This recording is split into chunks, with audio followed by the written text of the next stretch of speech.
Hello, friends. This is Chandrakant from Akulmach Technologies, and it's a cold morning in India. The temperature is almost touching 4 degrees. It's very cold outside, but we want to talk something which is very relevant for all professionals, and we want to heat up the studio today. Before we start our discussion, let me invite my friend from UK, Mr. Neville. Good morning, CK. I hope we warm up the studio because it's freezing in London too. It's a cold wind from the north. So let's do a Mary Poppins, shall we? And make the wind blow the other way. There is a big word that's been talked about this year. I can't believe that this word is being talked about so often, but we need to address it. And it begins with T. What do you think it is?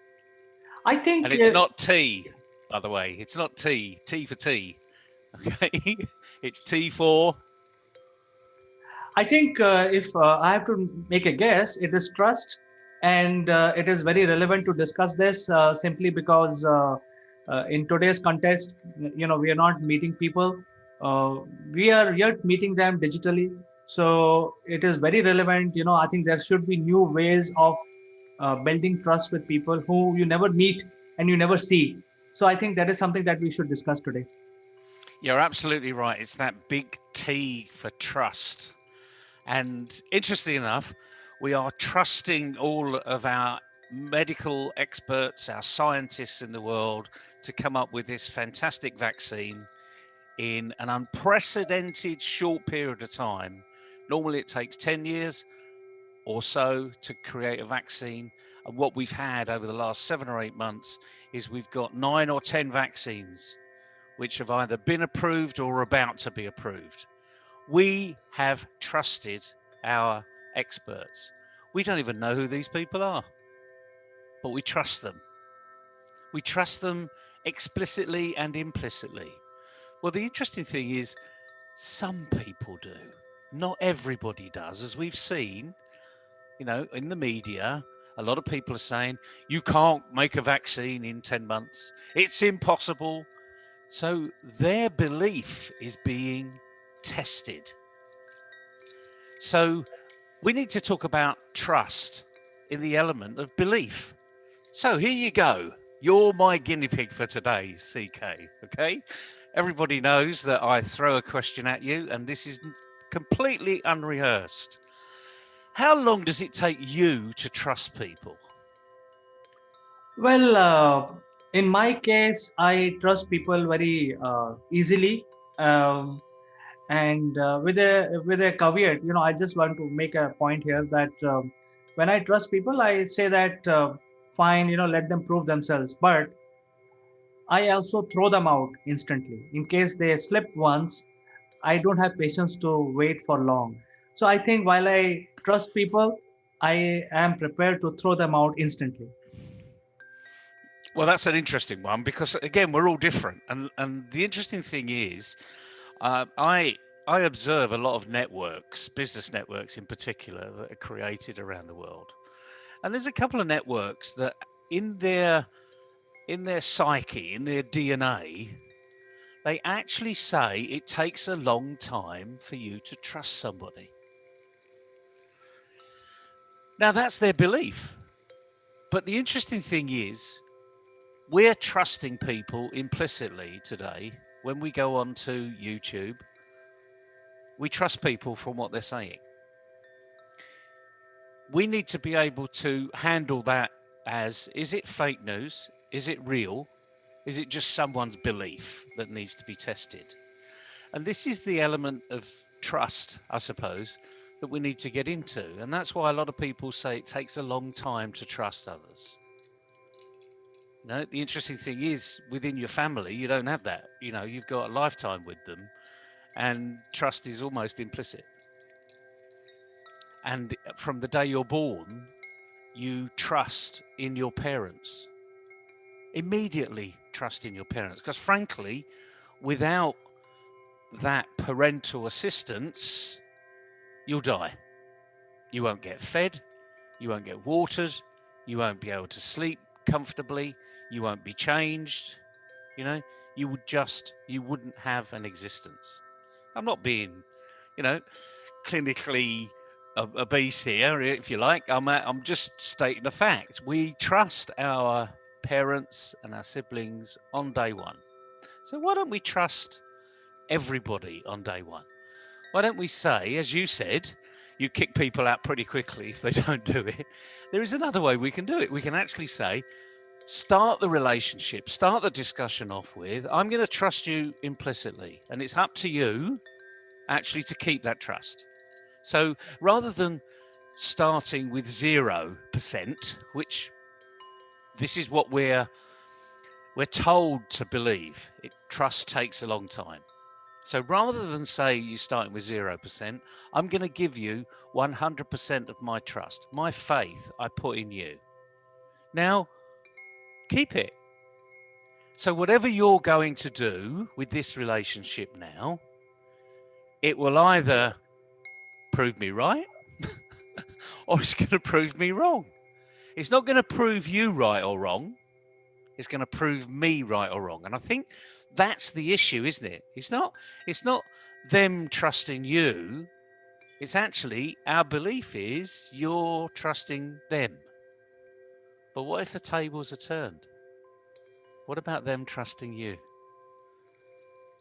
So it's an interesting equation, isn't it? Because most people think about trust as me trusting them. Do I believe them?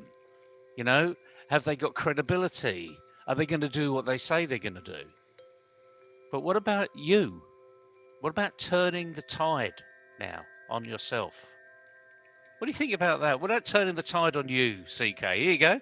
You're the guinea pig again for the day. Unfortunately, you're the guy on the hotspot. And what about you? Do people trust you? What do you do to show that you're trustworthy? Well, Neville, I think the first thing that you do in business to gain trust is to live up to your commitment. If you commit, you must deliver. And so, in the erstwhile years, pro COVID era, where you had to physically prove your trust, you go and meet your client and say, I will do this for you.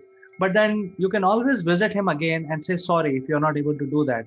And that is a part of trust building. So, even though you commit, and if you're not able to deliver, you can always say sorry and say that, hey, I will do this like this. I will deliver in so many ways. So when it comes to me, because you've asked me this question, I think it's the question of if you commit, you must deliver. But I will then add another thing here, which is more relevant in the today's context. Earlier, we could talk to, say, about 100 to 200 people. Right now, we are able to talk to about 10,000 people. So we don't have time to build the trust in the old fashioned way. That is my feeling, Neville. You can correct me if I'm wrong.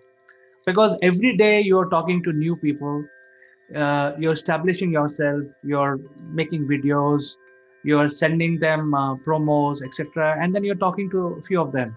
You're conducting seminars. And the way of your meeting different people is through the digital platform. And here you can't turn around and say sorry, because that person will not, like for example, I said I will kick them out if I don't see that they are trustworthy. I don't want to waste my time because I have another 10,000 people to reach out to. So I think that is relevant for everyone. So I think it's become more important now as a businessman that you should bring clarity of what you can commit. Because earlier, if you're not able to commit, you sort of overcommit, and you can always turn around and take a drive, go to his office, wait in his reception, and say, "Hey, I'm sorry, give me another 10 days." But that opportunity does not exist now. So I think, along with building trust, you need to bring a lot of clarity within yourself, and that is what I feel, and that is why I feel that answer from my side is bring clarity to build trust. I think that's a really good explanation of your particular read on where things are. And I know a lot of people will agree with you. It comes down to the point of that building clarity. You know, we started off with trust. We're now defining elements of trust, you know, the layering that needs to happen before trust happens. So if there's no clarity in what you're saying or who you're saying it to, actually, there's no chance trust is going to be generated. So all I'm saying is a lot of people say trust is the building block. Actually, trust may be on the ground floor, but now we need to go down into the basement. What are the building blocks that we need to be able to be trusted so that people can see who you are, what you do? The other thing is digitally, of course, this medium has shown people can go and create little videos very quickly. Um, LinkedIn actually turns around and says this is a professional network, and they say put your face on LinkedIn. But let's look at that. Okay, lots of people have got avatars. Some people have just got blank blobs, you know, where it might be a male or a female, but you're not quite sure. But it's just a sort of a face with no features, nothing. How do you trust those people that are not prepared to put their face there? Or maybe don't want to put their face there because they don't want to be seen. And yet this is a professional network. So there's a question for you.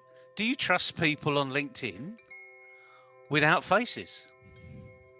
Absolutely not. Absolutely. I'm very, very clear. If somebody sends me a request and before accepting the request, I see if that person has put the photo, real photo, not the avatar or things like that, or Snapchat emojis. I don't trust those people because my thinking is that if these guys don't have even guts to put their photo, why I should trust them even. They themselves are not sending the trustworthy message by not putting their photo. And the other thing that I check is I check their usage. What type of post they are sending, and what type of post they are liking. And if it is something which is not relevant to me, I again don't accept them. So I think these are the two factors which I use to accept people. Well, again, I'm putting, you're Johnny on the spot today, CK. I'm going to change your name to Johnny. Um, so, so because you're my only guinea pig. And the other thing is, let's look at another social media arena, okay? And we're talking about trust here in the social media context in many respects, because that's all we've got today. Physically, it's very rare we can meet people. So social media is the first place we do meet people, on Twitter, on Instagram, TikTok, maybe. You know, I see more people put themselves on TikTok, and yet they don't have a picture of themselves on LinkedIn. Now, that to me is quite bizarre. Okay, so anyone listening, maybe maybe need to think about that one. Another place, Facebook, and I said it very slowly in words of 2 syllables. Okay, Facebook. Would you expect to see people's faces on Facebook? I certainly do, Neville. In fact, as you said, you divided the word in two. It's very clear what you're trying to say. At the same time, I think I'm going to take my qualification process even further. I check their profile on Facebook and also on LinkedIn, and sometimes I try to do on Twitter, but not so much. But I still try to do my due diligence before accepting people, because that when you're trying to build the trust, you have to see whether these people have the same version everywhere. If they have different version, that means they themselves are not sending the right message. So why I should trust them?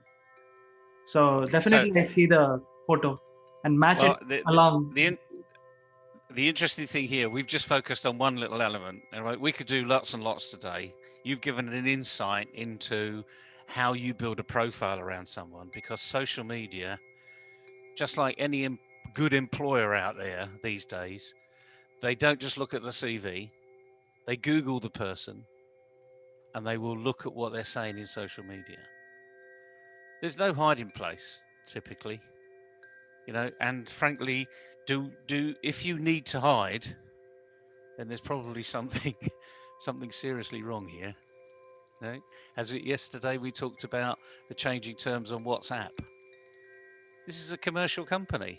It's not going to take all your data, and read everything you're going to be saying or listen into your conversations.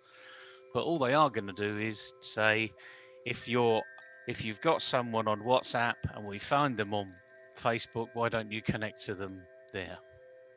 It's a commercial organization. They're trying to help you along, but more importantly, build the community, build the conversation. So these platforms are trying to do their best to help you. It's actually time to turn the tables. Look in the mirror. So the message today is look in the mirror. Who do you see? Do you see an avatar? No, you see a picture of you. So that's what people will see. That's who people are going to trust. On Facebook, put your face there. On LinkedIn, put your face there, because people buy from people. And remember, trust is the ground floor. It's what underpins that trust. It's what people see about you, that they form a picture about you. And we're all judgmental, I try not to be all the time, but the fact is humans are judgmental. So give them something to judge. Show them who you are.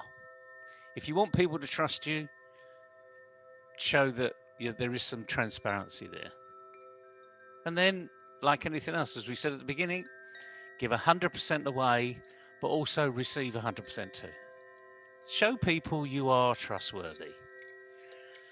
And by the way, that I've had many occasions where people have said, well, you didn't do that before, so how can I trust you now? And I said, well, you don't know what changed as to why I changed what I did. So you've become very judgmental in making an assumption about why I changed. Well, I changed because circumstances changed. I didn't have that information before. Now I've got that information, I'm going to do this. If you don't like that, that's your problem, not mine. Okay? Because I've seen a change in circumstances. So this is where you need to be true to yourself. You need to trust yourself. And if that means you lose other people on the way, they don't trust you anymore, then that's down to the relationship, and it's a two-way street. You either work hard to get that relationship back, or you turn around and say, well, you know what? You didn't really see what happened. That's your problem. And move on. As you say, you ditch them, in simple terms. It takes a long time to build a real friendship up. That's very true, because you get that consistency out there. But a friendship doesn't necessarily mean that it starts from a basis of trust. So, big word, this word, trust. And we need to keep to the business context here, because we're talking about building businesses, building collaboration. And without trust, it's pretty difficult to build that. Yeah, Neville, I would like to make one more point, again in the business context, which is about having crossed the first level of establishing yourself as a trustworthy person on the social media. The next level is, which is the very next level, is the next instant basically, is sending the first message out. And what I've seen is almost 90% of the people don't know how to behave. So I think that is also one of the biggest hurdle in building trust on the digital platforms, because people don't know how to behave. They use words which are not required, because the other side, you don't know the person actually. You're trying to build a rapport with him, and you send a message which, in the first instant he doesn't trust you, and then you send a message which put the person put off completely. So even before the chance of building trust was invoked as a feature, you are just pulling the plug on yourself. So I think that is something which people have to learn. They do have to learn, and the only way to learn it is to do it and get feedback on it, as we said before. And hopefully, what we've said today is helping you think that way. There's no right and wrong way here. It's what works for you. But if we're going to be talking about this big T word, trust, then we need to know we're trustworthy. So, big message today, look in the mirror. Do you trust yourself?